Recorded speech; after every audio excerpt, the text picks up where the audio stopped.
Საახალწლო სამზადისი სულ მალე დაიწყება, შემთხვევაში უკვე დაწყებულიც გია, ეს სეზონი კი ჰორეკა სექტორისთვის ყველაზე დატვირთული პერიოდია, თუმცა წელს ბიზნეს რდის პარალელურად გამოწვევებიც ჰქონდა. სექტორში ფასები კვლავ მატულობს და გაძვირებამ უკვე 7%-საც მიაღწია. რა განაპირობებს ფასების ზრდას, როგორია ჯავშნების მაჩვენებელი ყველაზე აქტიურ სეზონზე და რას ელოდებიან სასტუმროები, თემაზე ვცლად HSC გრუპის ხელმძღვანელთან გიორგი დოლიძესთან ერთად ვისაუბრეთ. მოგესალმებით. მადლობა გაცემის სტუმრობისთვის, ყოველთვის ვამბობ ხოლმე, რომ მიხარია, რომ თქვენ ხართ ჩვენი გაცემის სტუმარი, იმიტომ რომ სულ ველოდებით რაღაც ახალ სიახლეს და თან იმ რეალური სურათის სწორად შეფასებას, რაც დღეს ამ მიმართულებით არის. საინტერესოა დატვირთულობა, ვიდრე გამოწვევებს გადავივალთ სასაუბროდ, რადგან დედაქალაქში წინა საახალწლო პერიოდი სასტუმროებისთვის დატვირთულობის თვალსაზრისით ერთ-ერთი ყველაზე კარგი პერიოდად მიიჩნეოდა. საინტერესოა, ეხლა როგორი სურათი გვაქვს და რა არის ამ პროცესების განმაპირობებელი დატვირთულობის და თუ პირიქით დავუშვათ პრობლემებია სასტუმრო ჯავშნებთან მიმართებაში. მოგესალმებით, მადლობა სტუდიაში მოწვევისთვის. მოკლედ შევეხები 2025 წელს დატვირთულობის და ზოგადად იმედების კუთხით გადააჭარბა ყველანაირ მოლოდინს, ეს იყო ნამდვილად საამაყო კარგი კუთხით თავისთავად, ეს იყო საამაყო შედეგების წელიწადი და იმედის მომცემი, რომ 2026 წელი გაცილებით უფრო კარგად ჩაივლის და გაცილებით უფრო მნიშვნელოვან შედეგებს დადებს, ეს იყო სტრატეგიულად მნიშვნელოვანი სიახლეების წელიწადი, სადაც ჩვენ ნახეთ არაერთი ფრენის დამატება ჩვენთვის მნიშვნელოვანი ქვეყნებიდან და ბოლო სიახლე ეს იყო Norwegian Airlines-ი, რომელიც შემოვიდა საქართველოში და უпростоრად შემოვა 2026 წლის ივნისიდან დაიწყება ფრენები კოპენჰაგენის მიმართულებიდან, სკანდინავიის ქვეყნები ზოგადად ძალიან მნიშვნელოვანი არის სტრატეგიულად ჩვენი ქვეყნისთვის და მე მჯერა, რომ ეს პირდაპირ გავლენას და შედეგს იქონიებს 2026 წლის მაღალ და ასევე დაბალ სეზონებზე, რაც შეეხება დატვირთულობის მანიშნებლებს,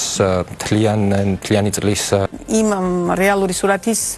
სწორად შეფასებას, რაც დღეს ამ მიმართულებით არის. საინტერესოა დატვირთულობა, ვიდრე გამოწვევებს გადავივალთ სასაუბროდ, რადგან დედაქალაქში წინა საახალწლო პერიოდი სასტუმროებისთვის დატვირთულობის თვალსაზრისით ერთ-ერთი ყველაზე კარგი პერიოდად მიიჩნეოდა. საინტერესოა, ეხლა როგორი სურათი გვაქვს და რა არის ამ პროცესების განმაპირობებელი დატვირთულობის და თუ პირიქით დავუშვათ პრობლემებია სასტუმრო ჯავშნებთან მიმართებაში. მოგესალმებით, მადლობა სტუდიაში მოწვევისთვის. მოკლედ შევეხები 2025 წელს დატვირთულობის და ზოგადად იმედების კუთხით გადააჭარბა ყველანაირ მოლოდინს, ეს იყო ნამდვილად საამაყო კარგი კუთხით თავისთავად, ეს იყო საამაყო შედეგების წელიწადი და იმედის მომცემი, რომ 2026 წელი გაცილებით უფრო კარგად ჩაივლის და გაცილებით უფრო მნიშვნელოვან შედეგებს დადებს, ეს იყო სტრატეგიულად მნიშვნელოვანი სიახლეების წელიწადი, სადაც ჩვენ ნახეთ არაერთი ფრენის დამატება ჩვენთვის მნიშვნელოვანი ქვეყნებიდან და ბოლო სიახლე ეს იყო Norwegian Airlines-ი, რომელიც შემოვიდა საქართველოში და უпростоრად შემოვა 2026 წლის ივნისიდან დაიწყება ფრენები კოპენჰაგენის მიმართულებიდან, სკანდინავიის ქვეყნები ზოგადად ძალიან მნიშვნელოვანი არის სტრატეგიულად ჩვენი ქვეყნისთვის და მე მჯერა, რომ ეს პირდაპირ გავლენას და შედეგს იქონიებს 2026 წლის მაღალ და ასევე დაბალ სეზონებზე, რაც შეეხება დატვირთულობის მანიშნებლებს, მთლიანი წლის ჭრილში რო შევაფასოთ, ჩვენ გქონდა და დავხურავთ 2025 წელს დაახლოებით 80-82% საშუალო დატვირთულობით, რაც არის სტატისტიკურად პიკური და რეკორდული მაჩვენებელი ჩვენს ისტორიაში, ასევე მოვახერხეთ ფასების გაზრდა 10%-ით, რასაც შეუწყო მოთხოვნის ზრდა ამხელი, როდესაც გქონდა ჩვენ 1 აპრილიდან უკვე მაღალი სეზონის დატვირთულობა, შესაბამისად შევძელით ფასების გაზრდა და ამან პირდაპირ გამოიწვია სეზონის გახანგრძლივება, მაღალ სეზონს გულისხმობ, რამაც პირდაპირ შედეგი და გავლენა იქონია შემოსავლების ზრდაზე. ეს ხდება თქვენს კონკრეტულ ობიექტებზე თუ მთლიანობაში ტურისტულ სექტორში და ჰორეკა სექტორში ასე ტენდენცია? არა, ეს ხდება როგორც ჩვენს კონკრეტულ ობიექტებზე, ასევე ზოგადად ქვეყანაში, იმიტომ რომ ჩვენ ყოველთვის გვაქვს კოლეგებთან ურთიერთობა, ვუყურებთ სხვადასხვა სტატისტიკას, ვხედავთ რა სახის მოთხოვნების შემოდის როგორც ონლაინ არხებიდან, ასევე სხვადასხვა ტურისტული B2B კომპანიებიდან და როდესაც მიმოვიხილავთ ხოლმე სექტორში კოლეგები, ყველა სასტუმროში არის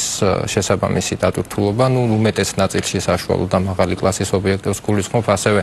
ხშირ შემთხვევაში ყველა ინტერესდებით რა ხდება ჩვენს გარშემო, ვკითხულობთ სხვადასხვა რეპორტებს, როგორიცაა STR რეპორტები, ასევე ვამოწმებთ ყოველდღიურ პირობებში თუ გვაქვს იმის ინტერესი ვნახოთ კონკურენტის სასტუმროების ფასები Booking.com-ზე, თუ არის ესე ვთქვათ, მათთვის დამახასიათებელ საშუალო ფასზე ბევრად უფრო მაღალი თვლით და ეს აშკარაა, რომ დატვირთულობა ხდება 70-75% და აქვე თამამად ვიტყვი იმას, რომ 2025 წლის პიკურ სეზონებზე თბილისსა და ბათუმში და ასევე სხვადასხვა ქალაქების და რაიონების მიმართულებით იყო შემთხვევები, როდესაც იმ დონეზე მაღალი იყო და იმ დონეზე პიკური იყო დატვირთულობა ამა თუ იმ სასტუმროში, საშუალო და მაღალი სასტუმროს გამოცხადებულ ფასებს გულისხმობ, რასაც ისინი აცხადებენ Booking.com-ის და სხვადასხვა ონლაინ არხების მეშვეობით, იყო პერიოდები, როდესაც აჭარბებდა კიდე სხვადასხვა ქვეყნის წამყვანი ქალაქების სასტუმროების ფასებს, რაც რომელი ქვეყნებიდან ჭარბობენ ტურისტები და თქვენ ახსენეთ სკანდინავიური ქვეყნები და დიდი მოლოდინი გაქვთ როგორც მივხვდი. Დავუშვათ, ამდენად დიდი არის მათი მხრიდან ინტერესი წინასწარი რაც გქონია ჩემ სტატისტიკური მაჩვენებლები, რომ დავუშვათ პირდაპირ ავიარეისებმა კიდევ უფრო შეიძლება მეტად გაზარდოს ეს ინტერესი.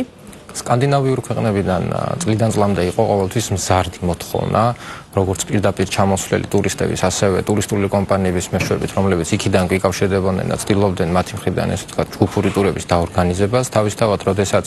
სთავაზობ უფრო მეტად კომფორტულ გზავრობას პირდაპირ რეისით რო ჩამოვიდეს ამა თუ იმ ქალაქიდან შენს ქვეყანაში, თავისთავად ეს ამ მოთხოვნას კიდევ უფრო წაახალისებს და კიდევ უფრო გაზრდის 2026-ის მეორე ნახევარში და უფრო დიდ გავლენას 2027-ში იქონიებს, რადგანაც ესე ვთქვათ, ივნისში ვიწყებთ კოპენჰაგენიდან რეისების მიღებას. კი ბატონო, რომელი ქვეყნებიდან ჭარბობენ დავუშვათ ტურისტები? ძირითადად საიდან? სტატისტიკა ჯერჯერობით სტაბილური არის, ის 5-6 მიმართულება გვყავს ისევ როგორც ყავდა წლის დასაწყისში და ნუ აქამდეც გაზრდილია თავისთავად ევროპიდან ტურისტების ჩამოსვლა, იმიტომ რომ აქაც ფრენებმა და მარკეტინგმა თავისი ქნა და გაამართლა და თავისი შედეგები. საინტერესო არის თუ არა ზრდა ბრიტანეთიდან? ბრიტანეთიდან თავისთავად, იმიტომ რომ ბრიტანეთის პირველივე რეისები ვნახეთ, რომ 90-95%-ით იყო შევსებული. შესაბამისად, ნებისმიერი იმ მიმართულებაზე, სადაც წელს დაემატა პირდაპირ ფრენები, ყველა მიმართულებაზე არის ზრდა, ზოგან მეტი, ზოგან ნაკლები, ეს არის უფრო გრძელვადიანი პერსპექტივა, გრძელვადიანი გეგმა და ეს არ იყო მხოლოდ 2025 წლის შესავსებად გამოყენებული მექანიზმები. ეს დაგვეხმარება 26-27-ში და პლუს კიდე 10-15 წლის შემდეგ შეიძლება საერთოდ სხვა სურათი დავდოთ ტურისტების დემოგრაფიის კუთხით. წელს პირველ ადგილას და ზოგადად სტატისტიკურად ყველაზე ჭარბად შეიძლება ვთქვათ, რომ იყო ისრაელი, გალფის ქვეყნები, ჩინეთი, ინდოეთი, ევროპა, მეზობელი ქვეყნები და ეს არის ის ძირითადი გეოგრაფია, საიდანაც საქართველოში დღეს შემოდის სხვადასხვა სახის ტურისტი, როგორც ინდივიდუალური, ისევე ჯგუფური. კი ბატონო, მომსახურების ხარისხი, რომელიც ერთ-ერთი ყველაზე მნიშვნელოვანი ნაწილია, თვითონ მომსახურების ხარისხი რამდენად გაიზარდა აი ამ წლების განმავლობაში, მაგალითად 2025 წელს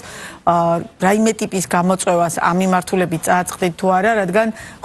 ყოველი ცუდი მომსახურება თითოეულ ტურისტის შემთხვევაში ნიშნავს დაკარგულ რამდენიმე ტურისტს, ხო? ეს ცნობილი თემაა და შესაბამისად ამ მიმართულებით თითოეული სასტუმრო ძალიან მნიშვნელოვანი სამუშაო გაქვს და კომპლექს გასაწევი. თქვენ შემთხვევაში მაგალითად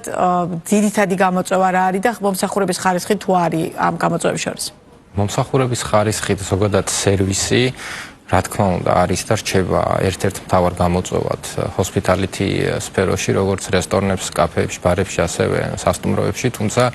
ეს არ არის რომ იყოს ეს გამოწვევა სწორხაზოვნად სტაბილური და არ კონდეს პროგრესი ან განიცდიდეს რეგრესი. პირიქით, წლიდან წლამდე შედარებით ნელი ტემპებით, მაგრამ მომსახურების ხარისხი იზრდება, არაბრენდულ სასტუმროებში შედარებით უფრო ნაკლებად, ბრენდულ სასტუმროებში ბევრად უფრო სწრაფად და ეფექტურად გამომდინარე იქიდან, რომ მათ აქვთ იმის საშუალება და რესურსი, რომ მოიზიდონ საერთაშორისო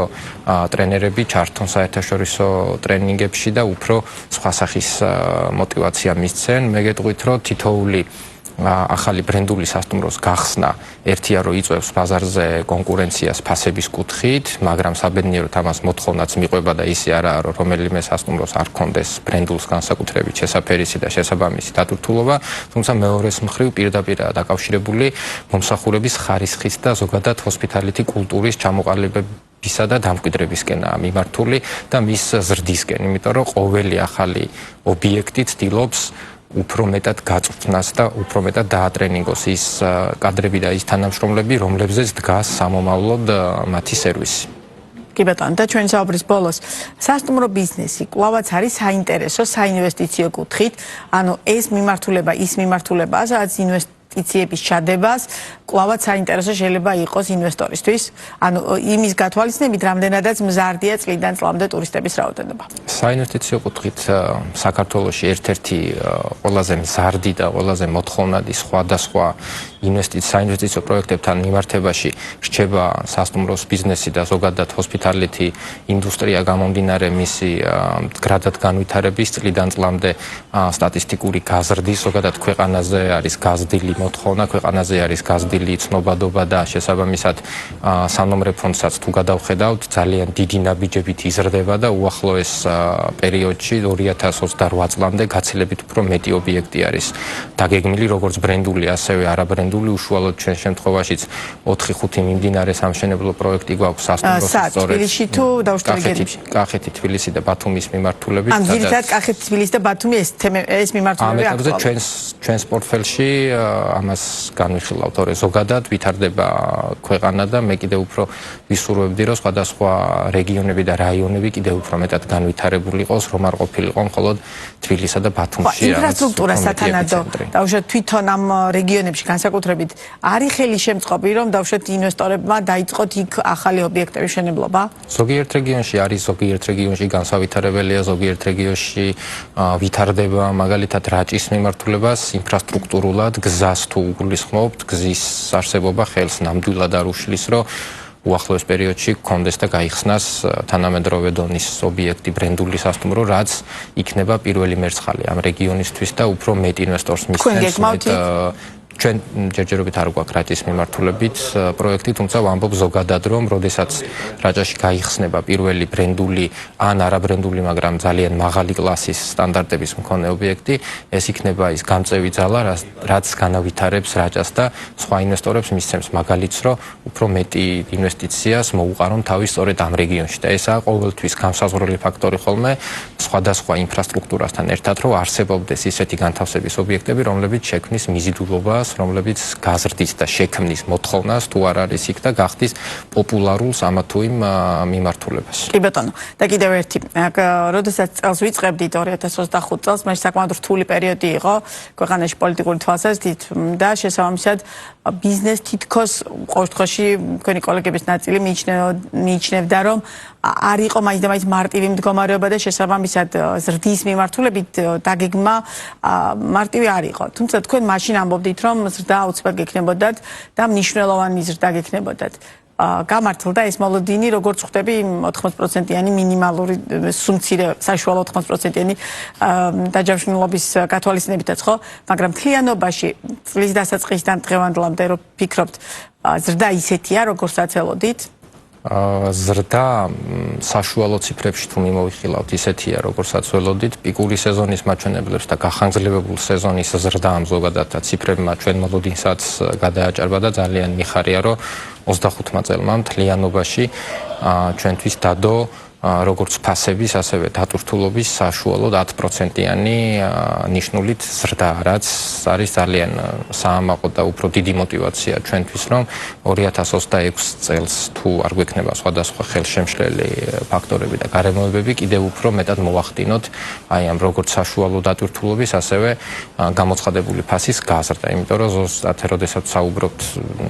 ხარისხისა და სერვისის ზრდას ან სხვადასხვა კუთხით ხარისხის განვითარებაზე, თუ გექნება მუდმივად ერთი ფასი,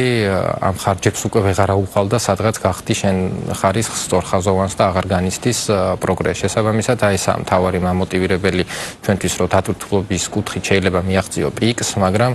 მოთხოვნა თუ გაიზრდება და თუ იქნება ქვეყანაში ტურისტების იმ დონის და იმ რიცხვის შემოდინება, რაც მოგცემს იმის საშუალებას, როგორც 2025 წელს მოგცა, ასევე 2026-ში, რომ კიდევ უფრო მეტად გავზარდოთ ჩვენი ფასები, ეს იქნება იმის პირდაპირი ხელშემწყობი, რომ თანამშრომელის კმაყოფილი იქნება ჩვენც და უფრო მეტი мотиваცია იქნება ხარისხის. ძალიან დიდი მადლობა, წარმატებებს გისურვებ და რა თქმა უნდა, გელოდებით 2026-ში